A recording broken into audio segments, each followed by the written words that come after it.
Hey, what's going on, guys? This is Mike Colleen at MikeColleen.com. I already finished the video. I'm coming back and adding this in. I had a realization in the middle of this video and I put it into story form, and it puts all the pieces together of what you've been going through.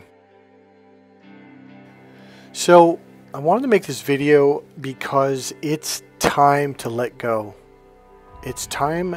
Not just for me. I've let go. I'm actually doing a lot better. I hope a lot of you guys are doing a lot better too.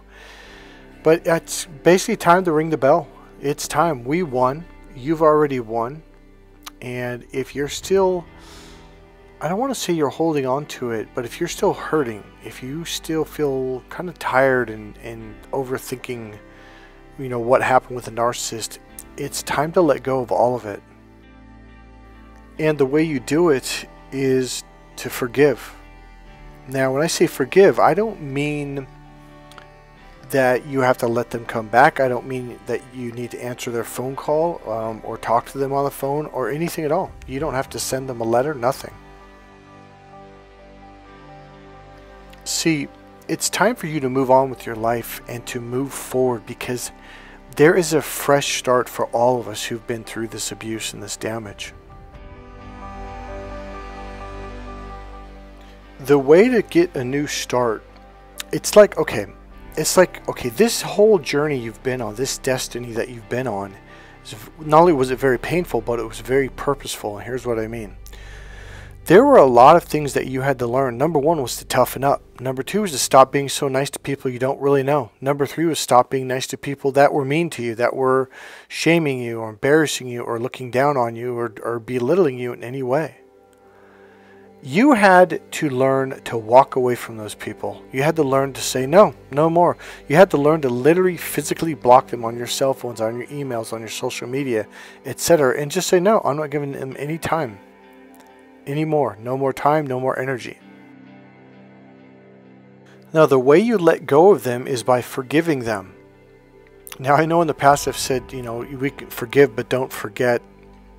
But what I mean is don't forget what they did to you. And remember, they don't actually change. Some may, but it will take a long time. I'm talking 5, 10, 15, 20 years of therapy. It'll take a long time for people on that level to truly ever become loving and compassionate people. So what I'm saying is forget them, okay? Don't forget what they did. And the way that you forget them and get them out of your mind and out of your heart is by forgiving them completely and totally, releasing everything. So one of the ways you can do that, if you want to do something physical, is you can write in a letter. Just write down on a notebook, notepad, any kind, spiral notebook, spiral bound or whatever. It doesn't really matter. So write down to them that you forgive them for what they did, okay? And just write whatever you feel in your heart. You can express your anger, your hurt. You can write down why you'll never talk to them again, why you're mad at them. And you can say whatever. You can say, I know you're suffering. I know that what you did was wrong. You can write it all down there. And then after you're done, write down, I forgive you, and then write down your name, sign your name, and then what you do with it is you take it out somewhere safe, and you burn it, and you just completely let it go. Another way is you can just lay down or sit down, and you can talk to them in your head like a prayer, and just tell them that you're mad at them. Tell them what they did was wrong, it was unfair, because it was. I know I made a video about this, but you didn't deserve what they did to you, and here's the thing, they know that. They absolutely know that. So what they did was out of their own abuse, and here's what I mean by that. I know you guys have heard the phrase hurt people hurt people. Well, that's exactly what's going on with them. They are on such a low level. They've been stuck in survival level probably most of their life, or at the very least their adult life.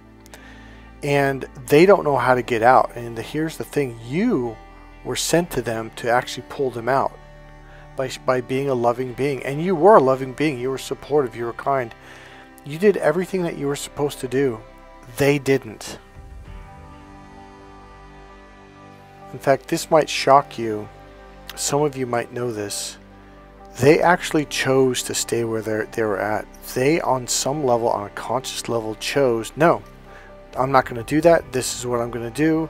It's like they came to a point where they realized, like, I've got to make a choice here. They made a choice not to change. They made a choice not to move forward. They made a choice not to grow. In fact, they were trying to get you to make the choice to go down. And you said no. You moved on. You graduated. You basically crossed the finish line. You should congratulate yourself. It's like you passed the test. Part of the test was blocking them, getting away from them, getting out of the situation, or doing anything you could to shift or change the situation. So you've actually graduated from the test, from the education. You have grown a lot. You've learned to finally have boundaries. And that's what me too. I was getting boundaries, but not at this level. The boundaries I have now are amazing. And they're fluid now to where I can be open to people, yet have a boundary. And people can see it. They look like, whoa. Like, I've had people say, man, you have boundaries, don't you? Like, yep, I sure do. And I don't feel bad about it. I don't feel like I have to lower the boundary for anyone. Whereas before, I felt like I had to let people walk all over me, trample all over my space, etc. But not anymore. And you know what? It feels damn good. It feels powerful. And that's the one thing I've been telling. There's someone in my life who I talk to once in a while. And I have told them probably a dozen times ago, I can't explain it, and I don't know what this is, but I feel powerful. I feel strong, and it's a different kind of feeling. And it's something I think I've been fighting for my whole life, but it's like now I have it. It's like, no, I can say no at the drop of a hat. I don't give a shit. I can walk away from someone at the drop of a hat. If people are disrespectful, I'm gone. I don't have any time for that. And you know what? It feels really, really good. It's a great feeling. And if it makes you feel any better, they are getting their karma. They've been going through hell. The stuff. Okay, let's put it this way. All right. Whatever they did to you went back to them 2 times, 3 times, maybe as much as 10 times worse. So let me give you an example. So if they stole something from you, whether it was your heart, $500, a relationship, blocked you from a relationship, it went back to them 3 times, 5 times worse. Guarantee you. So maybe they got an unexpected car bill, or maybe they got in an accident, or maybe they got a huge ticket, or maybe, who knows, someone stole twice as much from them. I guarantee you it came back to them tenfold. You know the suffering and loneliness that you've experienced all this time? They went through it too, and they're still going through it because they haven't got their shit together. They're not a good person. The people in their life that were around them started to see them for who they truly were after you left. It may not have happened right away. Might have. Okay, here's what happened. After a period of time, 3 months, 6 months, maybe 9 months, I don't know. After a period of time, they started slipping up in their lies about you. And the people around them started to question, going, wait, what? That's not what you said 6 months ago, or when this all went down. Wait, what? What's? And they're like, wait, what? Oh, no, I didn't say that. And so they start tripping up. They start getting caught in their lies. They start getting caught in their bullshit. And the people around them have picked up on it. And here's the other thing. They keep going on and on and on about you. They won't stop talking crap about how you're this bad person, how you're this, how you're that. And everyone around them is kind of looking at them like, whoa, like it's like, okay, we've heard this like a year now, 2 years now, like it's time to move on. Because here's what happens. It becomes really obvious. The people around them are like, clearly this person isn't that bad of a person if this guy won't stop talking about them. Some of the people around them have even confronted them to say, you know, I know you talk bad about this person, but you actually are in love with this person because you can't get them off your mind. Okay? So trust me, they've been going through a nightmare. They've been going through a dark, dark place. I would say worse than you. Now, it might sound hard to believe because Well, they hurt you for no reason. You didn't do anything to them but love them and support them and be kind and caring and just be good to them. And what did? They went after you. Why?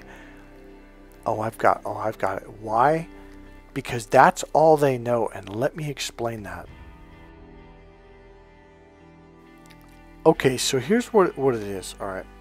So think of them as a predator, or they're in survival mode. And survival mode is when you're very, very defensive. So you could literally do something kind towards them, and in their mind, they're going to take that as an aggressive act, like you're attacking them, okay?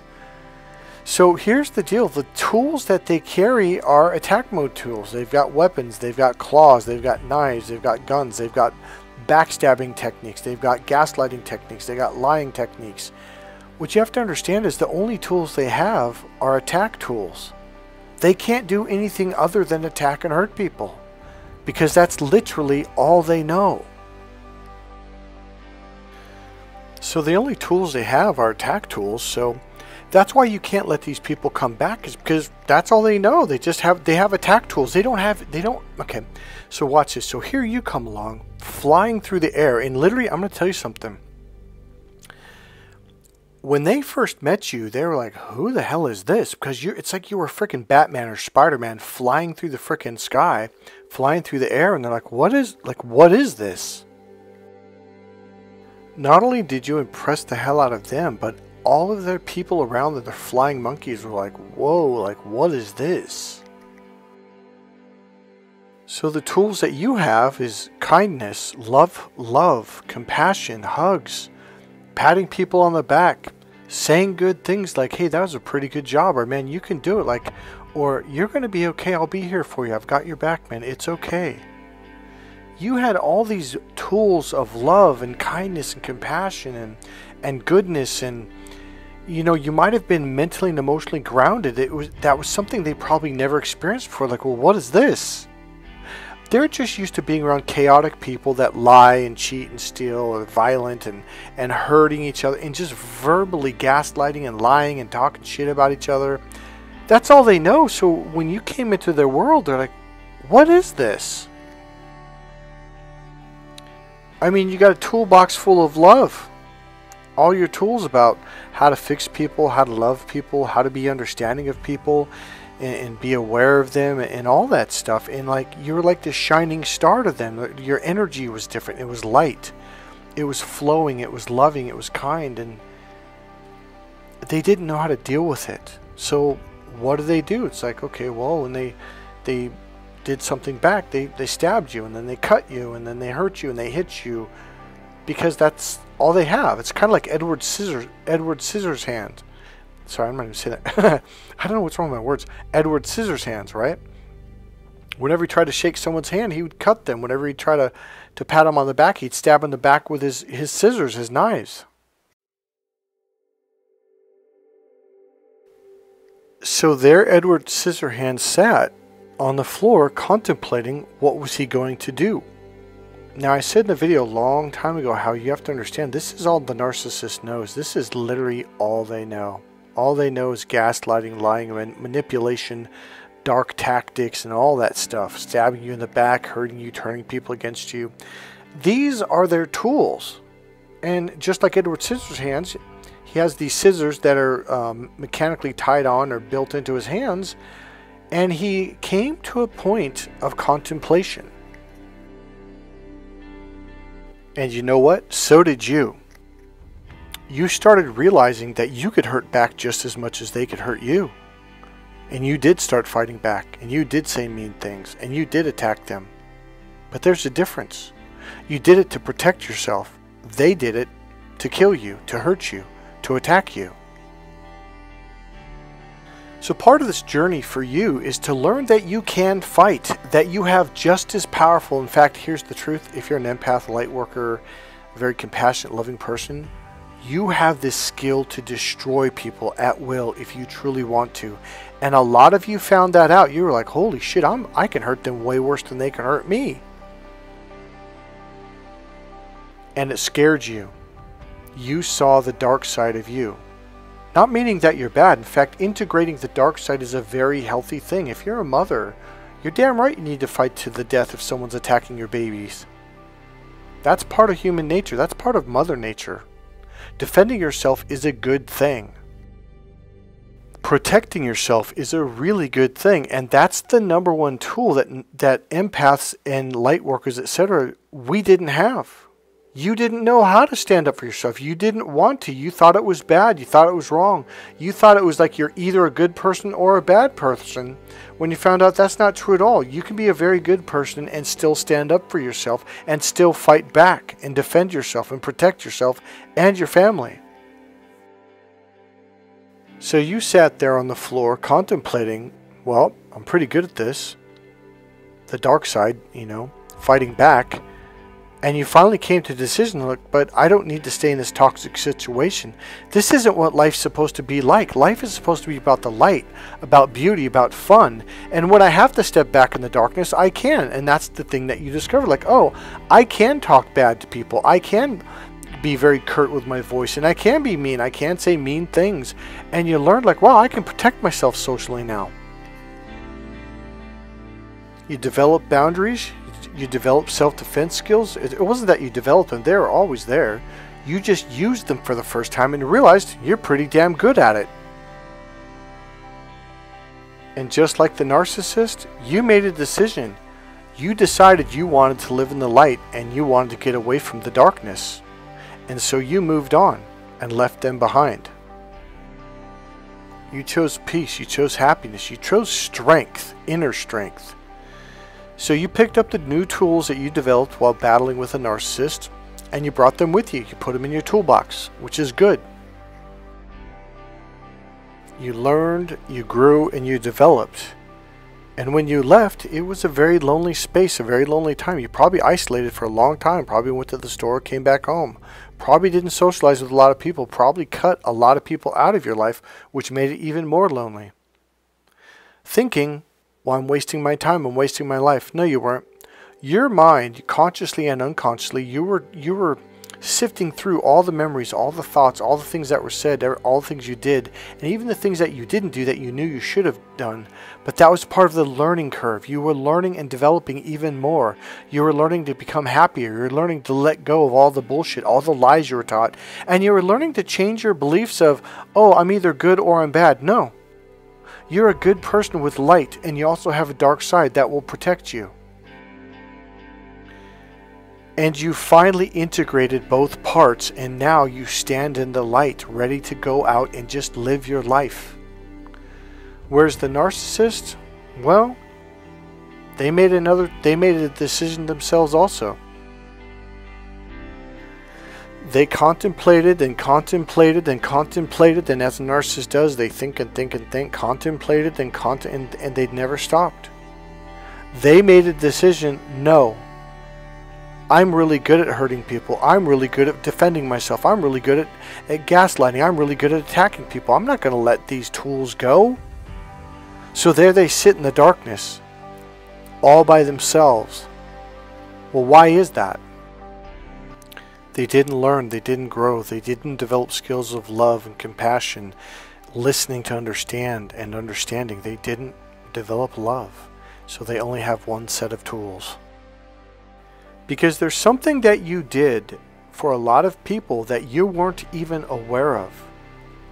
All of the flying monkeys that were around the narcissist, all of his associates, friends, neighbors, family, they saw something that they had never seen in their entire life before, ever, not once. At least they never saw it in person, maybe on a movie, maybe in a TV show, but or maybe they heard about some guy 3 cities over did it. But that guy must be something special. He must be different. And the TV shows, the movies, well, that's not real. Because, well, they don't believe anything until you came along. You literally left. You flew away. You took off. Just like Spider-Man here, you took off and you left the scene and you never went back. They'd never seen that before. They'd never heard of that in real person, in real life. So there they were with Edward Scissorhands Narcissist Head, contemplating with their dark tools of evilness. But they met you, they saw you, they heard about you, they heard all the wonderful things the narcissist said about you in the beginning. About all these loving tools that you had. You hugged and you patted them on the back and you said good things about them and all these good qualities about you. And then when they saw you walk away, they saw you walk away with your good tools. And their brains started to tick, started to click, it started to whir, things started to spin, and they started putting the pieces together on their own. And guess what? Some of them were couples and they broke up with each other because they couldn't put up with it. And both of those people left the narcissist too because they were sick and tired of his shit. Some of them lost their jobs. Some of them, they lost their clients. All of these people heard about you. Some of them met you. Some of them saw you. And then Shazam, just like that, you were gone. Now, what I'm about to say and repeat, I mean this. You changed a lot of people's lives and you don't even know about it. You didn't even hear about it. There's a lot of people that are just too ashamed to contact you and thank you because they're too ashamed because they were part of the attacking. They were the ones attacking you because they just blindly believed the narcissist and all the bullshit he told them. And they realized what they did was wrong. And do you know what else they saw? Over a period of time, they started hearing about you and they started to see you. Whether it was walking downtown, whether it was on a YouTube channel or your social media, Instagram, whatever. And they started noticing like you genuinely became happier. You genuinely became lighter. Your energy, your emotions, your attitude, your voice. Everything started to shift and you became more powerful. You became more grounded, more down to earth. And they all wanted to be like that. So that bucket full of crabs that you reached down into to help that crab out, who tricked you and pulled you down in there, and they all kept trying to pull you back down. Well, when you escaped and took off, they started to do the same thing. They started to fight back. They started to say no. They started to block the narcissist. Because they just wanted to be happy. They just wanted to live their lives. What you did was a great, great thing. You were brave, and that bravery paid off, and you helped heal a lot of people who have been abused their entire lives or their entire experience with that specific narcissist. Do you know what you did? You know that crab in the buckets thing where crabs in the bucket, the whole thing about it is once you get in there like the other crabs, when you finally get your claw up and over the top of the rim of the bucket and you start pulling yourself out, well, the crab right below you will reach up and grab you and pull you back down. And that is the narcissist and his flying monkeys. Now here's what you did. You refused to let them pull you back down. You literally finally left the bucket and you flew. And for the first time in their lives, they saw somebody leave the bucket. They didn't understand. So here's what you got to understand. Their brain couldn't couldn't it understand, they never had that perception. They never had that experience. So their brain didn't have any concept or conceptualization of people not in the bucket. That literally is how they think, and that's why everyone's constantly tearing everyone down, because that's all they know. That's what they really think that life is all about. When you left the bucket, you completely smashed, destroyed, you broke their paradigms of what they thought life was. They watched you. They saw you fight back. They saw you say no. They saw you speak up for yourself. They saw you say, hey, this is really messed up. They'd never heard anyone say this before, especially not to the narcissist. You shattered their limitations. You shattered their illusions. Sure, it scared the crap out of them just like it scared the crap out of you, and you went into isolation for a while, but it was the best thing for everyone involved, including yourself. God bless you guys. You did the greatest thing you could ever imagine, and you didn't even know you did it, but you did. They were all watching you the entire time and learning, even if they didn't know it. God bless you guys. Remember, click subscribe, click like, make a comment if you like, and I'll see you guys in the next video. Bye.